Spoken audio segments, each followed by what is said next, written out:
Paul Delivron, bonjour.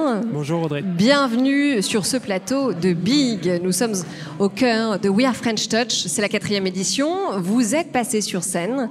Vous avez parlé de vous, de votre projet, ce projet génial parce que vous êtes ingénieur et vous fabriquez avec vos mains des fauteuils roulants qui sont juste magnifiques. Vous êtes assis justement sur un fauteuil roulant qui a été fabriqué en bois. Et alors, j'ai envie de vous dire, Paul, mais pourquoi est-ce que ça n'a pas été fait avant ? Ça paraît une évidence quand je vous vois. À vrai dire, je pense que c'est ce qu'on faisait avant. On faisait des fauteuils roulants en bois, peut-être jusqu'à ce que la Seconde Guerre mondiale arrive avec son lot de blessés trop important et qu'on soit obligé de trouver des techniques de fabrication plus adaptées à une production en série. C'est là qu'est arrivé le métal avec l'acier, puis des matériaux un peu plus légers, l'aluminium, le titane, le carbone beaucoup plus tard. On avait complètement oublié le bois. Et en fait, moi, j'arrive en 2022 avec cette innovation. Je refais des fauteuils roulants en bois, mais pas à l'ancienne. Je le fais avec une vision, un mindset qui est bel et bien contemporain, moderne, un peu dérivé, on pourrait dire, de l'impression 3D. Et ça n'existait pas avant la Seconde Guerre mondiale. Oui, parce que, enfin, j'entends, en effet, on a pu travailler le bois à l'époque pour les fauteuils roulants, mais cet esthétisme que l'on voit dans vos créations, ça c'est quand même du jamais vu et c'est très nouveau. Là, il fallait peut-être avoir un créateur lui-même concerné par le handicap et l'esthétisme du fauteuil pour arriver à un fauteuil roulant avec un esthétisme qui soit au cœur bel et bien de la conception. Si vous concevez des fauteuils roulants mais que finalement c'est des produits pour les autres, peut-être que ça vous tient moins à cœur parce que vous n'avez pas expérimenté cette épreuve qui est le regard d'autrui sur la personne en fauteuil roulant. Eh oui, évidemment, parce que donc il faut le dire, lorsque vous avez eu donc cet accident qui vous a empêché de continuer à utiliser vos jambes, vous perdez l'usage de vos jambes et vous vous fixez ce défi un peu fou, ce défi personnel de fabriquer votre propre fauteuil roulant. C'est un tout petit peu moins simple que ça. C'est-à-dire qu'effectivement, j'ai eu un accident il y a 11 ans, j'ai perdu l'usage de mes jambes, je suis devenu paraplégique. Mais c'est pas à l'époque que je me suis lancé ce défi. C'est arrivé après ? C'est arrivé 9 ans plus tard, après avoir expérimenté pendant 9 ans le travail d'ingénieur salarié dans des entreprises où j'étais pas à ma place, où je m'ennuyais profondément. Et c'est ensuite en démissionnant et en progressivement en arrivant dans le monde de l'entrepreneuriat que j'ai fini par me lancer ce défi et réussir le challenge de fabriquer mes propres fauteuils roulants et de les faire en bois et plus esthétiques. Et vous parliez du regard des autres. Est-ce que justement vous expérimentez un regard différent depuis que vous utilisez ces fauteuils roulants qui sont sublimes ? Oui, j'ai expérimenté et c'est pour ça que je me suis lancé dedans. J'ai fait mon premier prototype comme un challenge personnel. C'était pas encore un projet entrepreneurial à vrai dire. Et c'est quand j'ai commencé à rouler dans mon premier prototype dans les rues de Paris que j'ai vu la façon dont les gens me regardaient, c'est-à-dire ni plus ni moins que d'habitude. Malheureusement, on me regarde souvent quand je passe dans la rue. Les gens doivent se poser des questions un peu sur ce qui a pu m'arriver ou se faire des réflexions sur mon état. En fauteuil roulant en bois, on me regarde pas moins, loin de là, mais on me regarde différemment. On me regarde en étant surpris, en se disant « Mais monsieur, excusez-moi, je peux toucher, c'est du vrai bois ? Où est-ce que vous l'avez acheté ?» Il y a même une dame qui m'a dit, j'ai pas honte de le dire, c'est une dame qui était bien trop âgée pour avoir des arrière-pensées. Elle m'a dit « Monsieur, vous êtes beau ». Dans le fauteuil roulant en bois. Elle n'a pas dit le fauteuil est beau. Elle a dit monsieur vous êtes beau. Mais c'est bel et bien parce que je suis dans un fauteuil roulant en bois. Ouais. Je pense qu'inconsciemment elle a eu le sentiment d'un tout qui était harmonieux. Voilà. Eh oui, oui, parce que alors, en effet, on pense assez naturellement au fauteuil roulant pour les personnes en situation de handicap, mais ça concerne évidemment aussi la population vieillissante. Et c'est un marché d'ailleurs colossal en France, puisque 1/3 de la population à plus de 70 ans. On peut s'intéresser à cette population-là. Moi, j'ai finalement choisi de ne retenir qu'un seul chiffre encore plus basique. C'est qu'une personne sur 3 sera un moment ou un autre, temporairement ou définitivement, en fauteuil roulant dans sa vie. Oui. Ça peut être jeune en s'étant cassé une jambe ou en ayant un accident définitif comme moi, et ou effectivement en vieillissant et en se retrouvant contraint d'utiliser un fauteuil roulant. Donc, ce que je fais, je pense, devrait faire en sorte que tout le monde se sente concerné, puisque c'est une personne sur 3 qui pourra effectivement l'être en fin de compte et qu'on ne sait pas d'avance. Mais alors comment est-ce qu'on fait pour passer à l'échelle ? Comment fait-on pour industrialiser une idée comme celle-là, parce que vous avez été repéré par le salon Maison et Objets. Est-ce que c'est là que tout a commencé ? Alors, c'est pas tout à fait à Maison et Objets que tout a commencé, mais Maison et Objets m'aide effectivement, m'a aidé à avancer vers ma finalité, qui est, j'en suis convaincu, le marché est très grand. J'ai pas les épaules et ni l'envie de monter moi-même une industrie qui permette de répondre à la forte demande. Donc je préfère tenter de séduire, de convaincre des partenaires industriels que le marché est très grand et qu'il y a une infinité de modèles à développer, ce qui est passionnant. Maison et Objets m'a aidé là-dedans parce qu'elle m'a offert une vitrine importante en même temps qu'elle m'a comme tamponné, un tampon approuvé. Ce type-là est sérieux. Nous, Maison et Objets, avec toute la notoriété que nous avons, nous le validons. C'est de la crédibilité en plus pour moi. Et j'espère que dans quelques temps, peu de temps, le moins possible, je finirai avec cette crédibilité et ces démonstrations que j'aurai établies d'un marché important et de modèles passionnants à développer. J'espère que j'y arriverai à commencer des négociations avec des partenaires industriels pour aller vers une production en série accessible au plus grand nombre d'une diversité de modèles infinie. Alors, entrer en négociation avec des industriels, avec des partenaires, est-ce que ça veut dire ouverture de capital ? Est-ce que ça veut dire création de joint venture ? Ou est-ce que ça veut dire, au contraire, faire en sorte que tous les industriels s'approprient ce marché, ce produit et utilisent vos techniques ? Je ne sais pas encore. Honnêtement, je ne sais pas ce que ça signifie. On verra bien. Ça n'a pas commencé. D'accord, donc réflexion en cours. Non, il faudra voir, se faire entourer et on trouvera la bonne forme de coopération. Bon, en tout cas, ce qu'on peut dire, ce qu'on sait, c'est que vous avez un ambassadeur de premier plan. Ah, vous le connaissez ? Oui. Alors tout le monde le connaît, mais je vais vous laisser dire de qui il s'agit. Oui, j'ai vite compris que la visibilité était un vrai facteur de croissance pour avancer plus rapidement vers cette finalité, de convaincre des partenaires industriels. Et donc, je suis allé démarcher un ambassadeur, un parrain pour mon projet, quelqu'un qui accepterait de devenir le premier utilisateur autre que moi d'un de mes fauteuils roulants en bois, moyennant quoi il lui offrirait une visibilité. Je suis allé demander à l'utilisateur de fauteuil roulant le plus célèbre de la planète, effectivement, à ce jour, je crois. Qui n'est ni un acteur, ni un chanteur de rap. Ni un acteur, ni un chanteur de rap, ni un joueur de foot, mais un chef d'État, le pape François.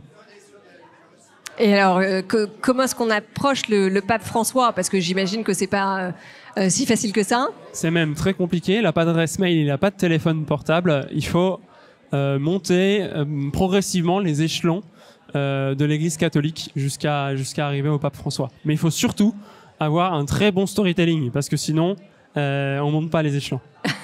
Donc, en l'occurrence, vous l'avez fait, vous avez réussi à rentrer en contact avec lui, et il a dit oui tout de suite, et il utilise votre fauteuil. Je suis entré en contact avec lui avant de le faire. Je me suis pas lancé dans 5 mois de travail à temps plein, sans être sûr qu'il acceptait d'être le parrain de mon projet. Je suis allé le rencontrer avec une maquette, simplement. Une maquette, c'est une semaine de travail, et ça valide déjà le design. Ça permet à l'interlocuteur, qui ne sait absolument pas à quoi ressemble un fauteuil roulant en bois, puisqu'on ne voit pas tous les jours dans la rue, de se projeter. Et je suis allé rencontrer le pape François avec cette petite maquette à l'échelle 1/4 du fauteuil que je me sentais capable de lui fabriquer. Et quand il a eu dans les mains, après un petit pitch de 1 minute, place Saint-Pierre, devant 10 000 personnes, et le pape, des étoiles qui se sont allumées dans les yeux, il a relevé la tête, il m'a tendu la main, et il a dit « J'accepte d'être le parrain de votre projet ». Formidable. Alors ça, est-ce que ça a accéléré les ventes derrière et l'aspect commercial du projet ? Alors, comme je ne vends rien, on ne peut pas dire que ça ait accéléré les ventes, mais je pense que ça a, encore une fois, contribué à me donner une crédibilité encore un peu supérieure. Je deviens quelqu'un de sérieux, quand bien même je mène des projets ambitieux et qui peuvent paraître déraisonnables. Voilà. Mais vous ne vendez rien, Paul. Si on vient vous voir en vous disant, voilà, je rêve d'avoir mon fauteuil roulant sur mesure, vous êtes en mesure de le faire ? Non. Ah non. Parce que si je prends votre commande d'un fauteuil roulant sur mesure, je me bloque peut-être 3 ou 6 mois de travail sur votre fauteuil roulant uniquement, et je fais attendre tous les autres. Je veux pas. Je vous dis, c'est déjà arrivé. Quand ça arrive, quand les gens viennent pour acheter un fauteuil roulant, en veulent un, Je leur dis non, vous en aurez un, vous allez attendre un peu plus longtemps, mais vous l'aurez en même temps que tout le monde quand on aura réussi avec un partenaire industriel à mettre en place une ligne de production pour que ce soit un produit de série et pas un produit artisanal à l'unité. Comme ça, vous pourrez être 100 ou 1000 par an à l'avoir et en plus moins cher. Donc merci, mais attendez un peu. C'est ça que je dis. Bon, le message est passé aux industriels qui nous écoutent et qui nous regardent.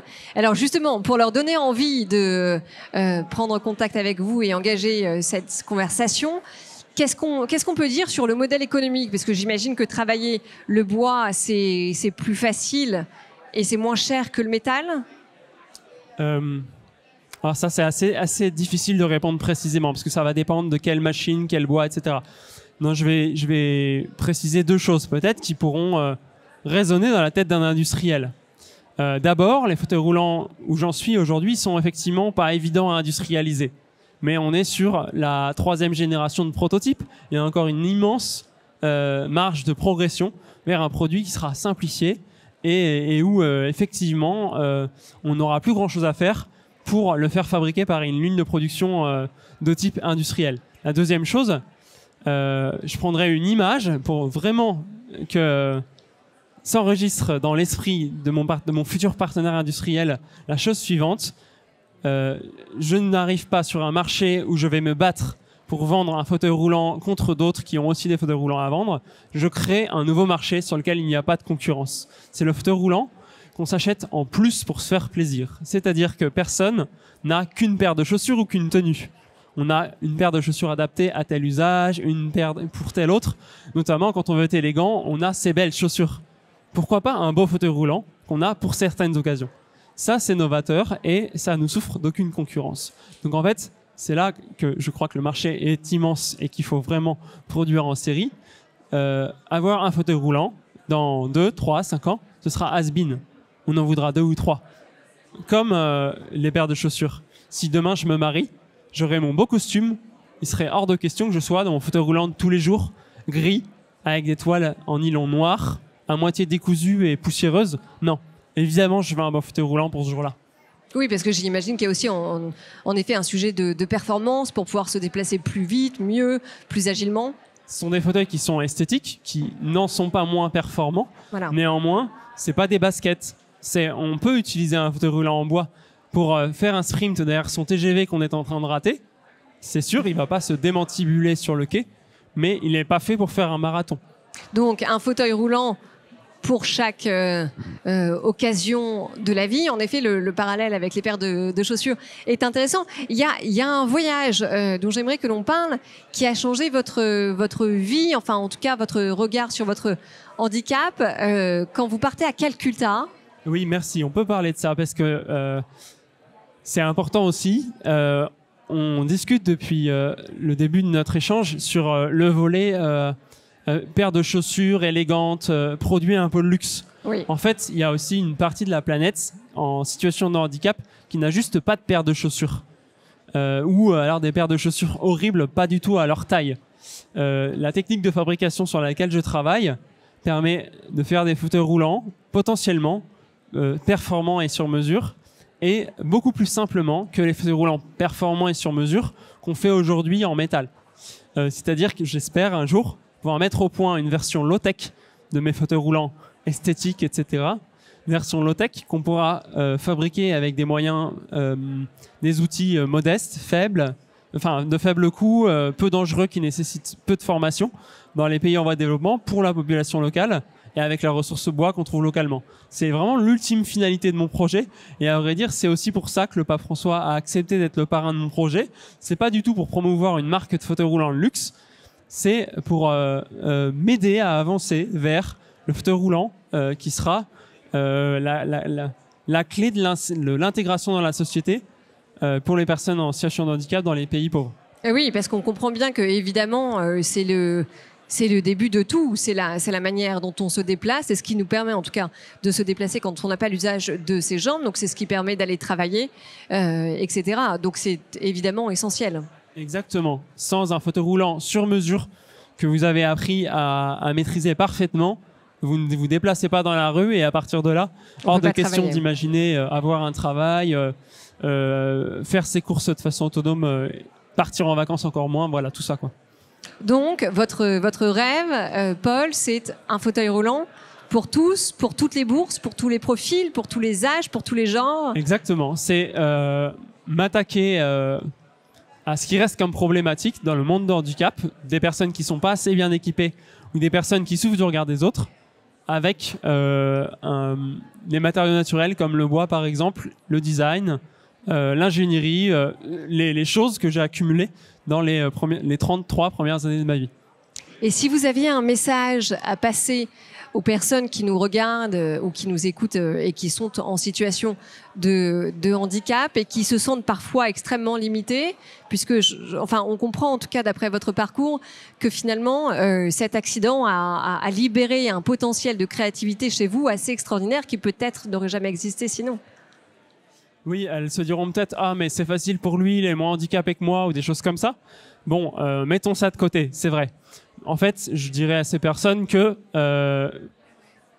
je trouve très très intéressant, un peu bizarre de dire ça, d'être limité, d'être contraint, parce que c'est ça qui me pousse en cherchant la solution à innover, à créer. Et c'est ce qui me passionne. Donc peut-être qu'une personne nous regarde et se dit « Ah, mais moi j'ai un handicap plus lourd que le sien », eh ben, c'est qu'elle a des innovations, des solutions potentiellement à trouver qui sont encore plus brillantes que la mienne. Merci Paul Delivron, merci d'être passé sur le plateau de Big Media et on vous souhaite beaucoup de succès pour le projet Apollo. Merci. À très bientôt.